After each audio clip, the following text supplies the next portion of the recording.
여러분 안녕하십니까. 2022년 5월 변액보험 자격시험 대비 실전 문제풀이 과정 시작해 보도록 하겠습니다.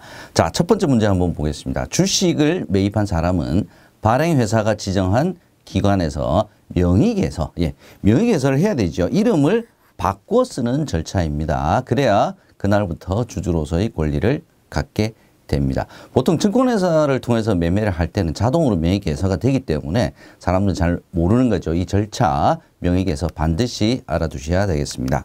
2번 현금 흐름 방식은 현금 흐름에 영향을 주는 다양한 요소를 반영을 하죠. 회사별 상황에 맞는 최적 가정이 바로 키워드가 되겠습니다. 운영이 된다. 이거는 맞는 표현이 되겠습니다. 3번 보겠습니다.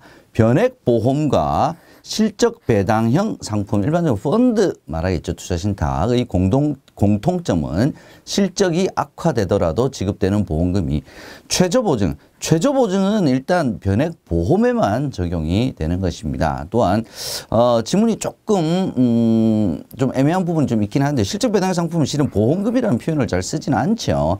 출제는 일단 이렇게 되었습니다. 그래서 최저보증 그러면 보험 상품에만 적용이 된다. 이렇게만 생각을 해 주시고요. 공통점은 주식, 채권 등 유가증권에 투자를 해서 실적 배당을 한다라고 하는 것이 공통점으로 볼 수가 있겠습니다. 틀린 지문이 되겠습니다. 4번 보겠습니다. 최저보증 비용은 특별계정에서 차감을 합니다. 일반 계정에 적립을 하죠. 부과율은 상품 및 보증 내용, 또 회사마다 각각 정책이 다를 수 있죠. 차등 적용한다. 맞는 지문이 되겠습니다. 자, 본격적으로 사지선다 한번 살펴보도록 하겠습니다. 다음 중 단기금융시장, 장기금융시장이 아니죠. 맞는 거, 찾는 거네요. 단기금융시장 일단 정의는 뭡니까? 1번에 나오네요. 일반적으로 만기 1년 미만의 금융상품이 거래되는 시장을 말한다. 1년 이상 장기금융시장이죠. 일단 정답 1번이 되겠네요. 2번 자본시장은 장기금융시장, 주식, 채권, 자산유동화 증권이 거래되는 시장이죠. 자본시장은 장기금융시장. 그럼 단기금융시장은 자금시장이라고 얘기를 합니다. 3번 단기금융상품은 금리 변동에 따른 가격 변동폭이 크다. 자, 크다 작다 가지고 지금 많이 나오죠. 단기금융시장 상품은 만기가 짧죠. 짧기 때문에 금리가 좀 변동을 하더라도 전체 가격에 미치는 영향 자체는 적기 때문에 가격 변동폭은 적다가 맞습니다.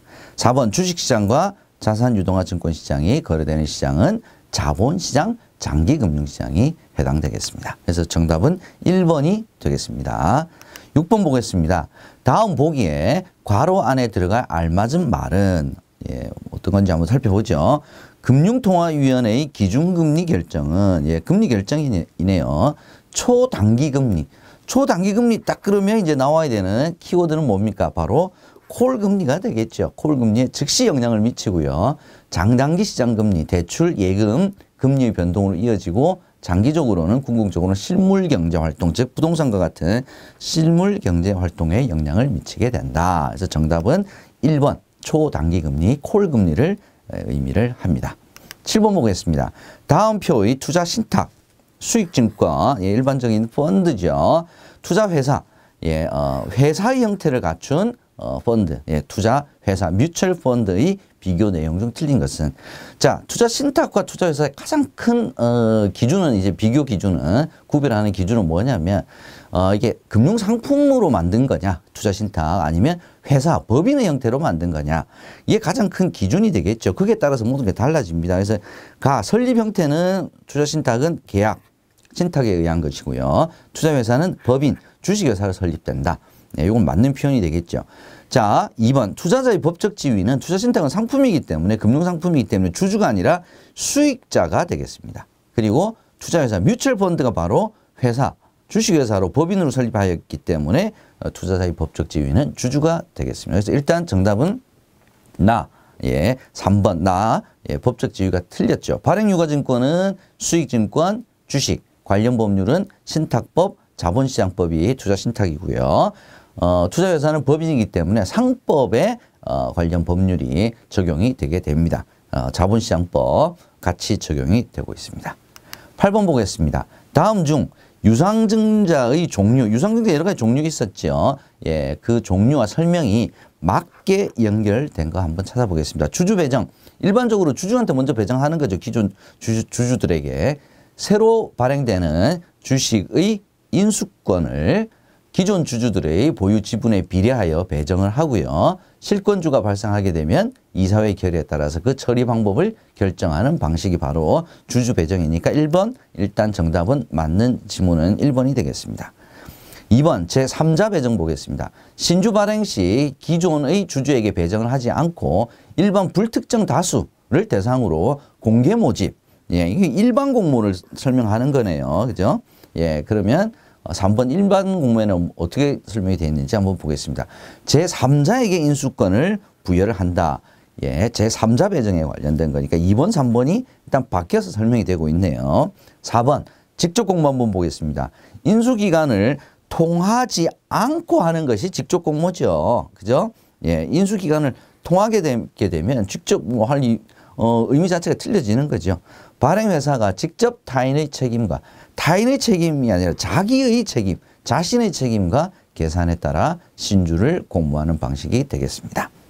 9번 문제 보겠습니다. 주식시장에 대해서 맞게 설명한 것은 자, 어떤 게 맞는지 한번 살펴보겠습니다. 1번 위탁수수료. 위탁수수료는 누가 가져가는 겁니까? 금융투자회사가 가져가는 거죠. 일종의 장사를 했으니까 시장을 제공했으니까 그 시장 이용료에 해당이 되겠습니다. 동대문 시장, 남대문 시장 다 시장 이용료가 똑같지는 않겠지요. 자율적으로 결정을 합니다. 그래서 정답은 일단 1번이 되겠네요. 2, 3, 4는 뭐가 틀렸는지 한번 살펴보도록 하겠습니다. 주식의 매매 결제는 거래 성립일로부터 2영업일이 아니고 3영업일이 되겠죠. 3번 비상장 주식 매매의 경우에는 0.5%가 아니라 바뀌었죠. 0.45%의 세율이 적용이 됩니다. 4번 거래소 정규시장에서 매매계약 체결 시에는 시간 우선의 원칙이 가장 먼저 적용이 되는 것이 아니라 가격이죠. 가격 우선의 원칙이 가장 먼저 적용이 됩니다. 10번 보겠습니다. 다음 표에서 설명하는 채권은 무엇인가? 채권의 종류가 좀 여러 가지가 있기 때문에 실은 좀 헷갈립니다. 자세히 한번 살펴보죠. 채권의 권면에 붙어 있는 표면 이율에 따라 지급하겠죠. 자, 근데 어떻게 지급합니까? 일정 기간마다 일정 이자를 나누어서 일정 기간, 보통은 이제 3개월 정도인데 3개월마다 그 이자를 나누어서 지급하는 채권을 우리가 이표채라고 이 얘기를 합니다. 이표는 실은 이자를 표시해 놓은 채권, 예, 표면 이율이다. 권면에 붙어 있는 표면 이율. 그래서 예전에는 이제 채권 액면에다가 이게 이자 쿠폰이 붙어 있었습니다. 그래서 이제 이표채다 이렇게 우리가 얘기를 하는데 요즘 뭐 실물을 잘 볼 일이 없으니까요. 자, 일정 기간마다 일정 이자를 나누어서 지급하는 채권을 이표채라고 한다. 여러분 기억을 해 주셔야 될 것 같습니다. 종종 한 번씩 좀 출제가 되죠. 이표채. 11번 보겠습니다. 다음 중 소득별 과세 세율, 당연히 지방소득세 별도로 얘기를 하겠죠. 에 대해 틀리게 설명한 것은, 자, 틀린 거 뭐가 틀렸는지 한번 살펴보겠습니다. 1번, 종합소득 과세 표준이 1200만 원, 가장 낮은 기준이죠. 6% 세율 적용한다. 맞죠? 2번, 법인세 과세 표준이 2억 원 이하인 경우에는 10% 세율 적용한다. 맞죠? 3번, 상속세 과세 표준이 30억 원을 초과하는 경우에는 40%가 아니라 50%를 적용을 하죠. 그래서 일단 틀린 지문은 3번. 네, 정답은 3번이 되겠습니다. 4번 상속세와 증여세는 과세 표준에 따라 적용되는 세율은 동일합니다. 그래서 상속세율, 증여세율 이렇게 공부하지 마시고 상속 증여세율 이렇게 얘기를 하시면 아 이거 둘 다 같은 거구나. 예, 같은 세율이구나. 이렇게 볼 수가 있겠습니다. 12번 보겠습니다. 다음 중 금융소득의 과세 방법에 대해 맞게 설명한 것은 한번 찾아보겠습니다. 1번 금융소득을 포함한 종합소득 과세 표준 10억 원을 초과하는 경우에는 소득세율은 42가 아니라 45%죠. 예, 신설되었죠. 2번 순금융재산이죠. 순금융재산은 금융재산에서 금융부채를 공제한 것을 말한다. 당연히 예, 순금융재산의 개념은 부채를 빼야 되겠죠. 그렇죠? 3번 비과세 및 분리과세 소득을 포함하지 않는 종합소득과세 생각해 보시게 되면 비과세 분리과세 소득은 빼고 2천만 원을 초과해야 종합과세를 하는 거죠. 그래서 일단 3번은 틀린 지문이 되겠습니다. 4번 금융소득 종합과세 여부는 부부의 금융소득 합계액이 아니라 개인별이죠. 개인별. 자, 그러면 1번 지문 42라서 틀렸죠. 3번 지문 포함 한이라 그래서 틀렸죠. 4번 부부 금융소득 합계액이 아닙니다. 그래서 일단 맞는 지문은 2번이 되겠습니다. 13번 한번 보겠습니다. 다음 표에 설명하는 생명보험의 운영 원리는 무엇인가?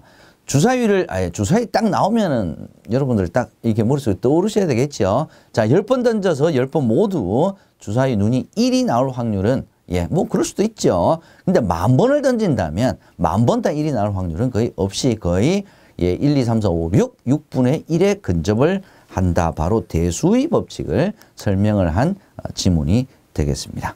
14번 보겠습니다. 다음 표에서 설명하는 용어는 무엇인가? 사업 유지를 위해 소요되는 기타 합산소득에 대한 세금을 절감하는 한편 기업활동 유지를 위해 소요되는 재반 경비를 절감하기 위해서 설립한 회사 상식이네요. 페이퍼 컴퍼니 얘기를 하는 겁니다. 페이퍼 컴퍼니, 종이로 만드는 회사니까 실체는 없이 서류상 회사가 이 지문에 대한 설명 정답이 되겠습니다. 15번 보겠습니다. 다음 중 생명보험 계약의 특성에 대해서 틀리게 설명한 것은 자 어떤 지문이 틀렸는지 살펴보겠습니다. 1번 보험계약은 계약자의 청약이 있고 또 이를 보험회사가 승낙을 하게 되면 계약은 성립한다. 이건 맞는 거죠. 뭐 청약서 작성이라든지 증권 교부 전혀 계약의 성립의 요건은 아니다. 기억나시죠? 2번 보험계약은 보험회사와 보험계약자 사이에 이루어지는 일종의 채권계약이죠. 돈 주고 받는 유상이고 채권계약에 해당이 되겠습니다. 2번도 맞는 지문이네요. 3번 계약 체결 시 정형화된 보험 청약서를 사용하는 등 요식행위가 지켜져야 한다. 불요식 성격을 가지고 있습니다. 방금 제가 설명드렸죠. 4번 보험금이 장래의 우연한 사고 발생 시 지급된다는 사행계약성 성격을 가지고 있습니다. 맞는 지문이죠. 그래서 틀린 지문은 3번이 되겠습니다. 16번 보겠습니다. 다음 보기의 내용에서 괄호 안에 들어가 알맞은 말은 자 보장성 보험료에 대한 세액공제, 연금계좌에 대한 세액공제는 모두 보험료 납입 시 개인에 대한 대표적인 세제 혜택에 해당이 되겠습니다. 그래서 보통은 이제 우리가 교재에서는 납입 시 세금 혜택, 그 다음에 보험금 수령 시 세제 혜택 이렇게 두 가지로 나누어서 설명을 하고 있습니다. 그래서 세부적인 내용만 보다가 보면 이게 큰 여러분들이 숲을 못 보실 수 있으니까 한 번씩에는 이 내용이 이게 똑같이 나오지는 않는데 이런 유형은 뭐 저도 되게 오랜만에 봤습니다. 이게 이런 유형은 잘 나오지 않는데 납입 시 세제 혜택에 해당되지 않는 것은 수령금, 보험금 수령 시 이 세제 혜택에 해당하는 것은 뭐 이렇게 질문이 자주 출제가 되었던 부분이기 때문에 16번 문제 여러분 유의해서 살펴보시기 바랍니다. 다음 17번 살펴보겠습니다. 다음 중 보험계약 관련 세금에 대해서 틀리게 설명한 것은 1번 최초 납입일로부터 만기일까지의 기간이 7년 이상인 일시납 저축성 보험에 대한 예전에 보험창이 7년이었는데 바뀐 지 뭐 한참 됐죠. 그래서 7년이 아니라 10년이 되겠습니다. 그래서 1번 틀린 지문이죠. 2번 다른 금융상품에서 발생한 이자 소득과 배당 소득 합계액이 연간 2천만 원을 초과하는 경우에는 다른 소득과 합산하여 금융소득 종합과세를 적용한다. 얘는 맞는 지문이 되겠습니다. 당연히 금융소득 종합과세는 이자 배당 소득의 합계액이 2천만 원 이상이 될 때는 뭐 근로소득이라든지 사업소득이라든지 모든 걸 합산하여 과세하는 것이 바로 금융소득 종합과세의 기본적인 개념이 되겠죠. 2번 맞는 지문입니다. 3번 보험계약자가 미성년자인 경우에는 보험금의 증여세가 부과가 된다. 당연하죠. 미성년자인 경우에는 자기 소득으로 자기 돈으로 보험료를 납입했다고 보지 않겠다 이 말이죠. 4번 피보험자의 사망으로 지급된 보험금은 상속재산에 해당이 된다. 사망보험금도 상속재산에 해당이 됩니다. 이 부분을 여러분들 잘 생각을 좀 해 주시면 좋겠습니다. 당연히 사망보험금 상속재산에 포함이 되기 때문에 아까 우리 순금융재산 금융재산에서 금융부채를 뺀 걸 순금융재산이라고 하죠. 거기 포함이 된다라는 거 여러분들 기억해 두시기 바랍니다. 그래서 틀린 지문은 1번이 되겠습니다. 18번. 다음 중 변액보험 도입 배경. 도입 배경하고 필요성은 제가 늘 말씀드리지만 한 번도 빠짐없이 시험 볼 때마다 반드시 나온다. 제가 말씀드렸습니다. 이 부분은 이 문제가 아니더라도 여러분께서 꼭 공부를 해 두셔야 될 부분이죠. 틀린 거 찾아보겠습니다. 1번. 금리 리스크의 적정 관리. 예전에는 이제 확정금리 이 상품이 많았습니다. 생명보험 상품. 그래서 금리가 떨어지게 되면 굉장히 고금리를 계속 지급을 해야 되겠죠. 이런 리스크를 적정 관리를 한다. 이런 뜻입니다. 그래서 보험 경영에 당연히 안정성은 증가를 하겠죠. 1번 맞는 지문입니다. 2번 자산 운용을 통해 수익성보다는 안전성을 더 선호하는 소비자의 욕구 충족을 하기 위해서 변액보험이 도입이 되었다. 자, 변액보험은 주식과 채권에 투자하는 실적배당형 상품이죠. 실적배당형 상품을 할 때는, 선택을 할 때는 목적이 뭡니까? 수익성이죠, 수익성. 그래서 안전성보다는 수익성에 더 초점을 더 선호하는 소비자 욕구 충족을 위한 것이니까 일단 2번이 틀린 지문이 되겠습니다. 3번. 물가 상승에 대응하는 보험금의 실질가치 보장 및 상품 선택권 확대. 얘가 대표적인 도입 배경 필요성이라고 볼 수 있습니다. 4번. 주식 채권 투자 증가로 보험시장 및 자본시장 발전에 기여를 하는 측면도 당연히 있죠. 그래서 틀린 지문은 2번이 되겠습니다. 19번 보겠습니다. 다음 중 사망보장을 주목적으로 하는, 얘도 아주 쉬운 문제로 한 번씩 나오죠. 사망보장을 주목적으로 하는 건 뭡니까? 종신, 변액유니버셜보험, 보장형이 되겠습니다. 그래서 다가 정답이 되겠네요. 자, 20번 문제 한번 살펴보도록 하겠습니다. 자, 다음 표의 괄호 안에 들어갈 내용으로 알맞은 것은, 변액보험은 금융투자회사 상품처럼 일반적으로 펀드처럼 투자 결과에 대한 책임 역시 전적으로 누가 부담합니까? 실적배당형 상품의 가장 공통적인 것은 자기 책임의 원칙이죠. 그죠? 그래서 금융투자회사 상품이면 투자자가, 변액보험은 계약자가 책임을 지는 자기 책임의 원칙이 적용이 됩니다. 그래서 정답은 3번이 되겠습니다. 자, 이렇게 해서 5월 실전 문제풀이 과정 첫 번째 시간 여러분과 함께 했습니다. 저는 잠시 후에 두 번째 시간에서 다시 찾아뵙도록 하겠습니다. 여러분 수고하셨습니다.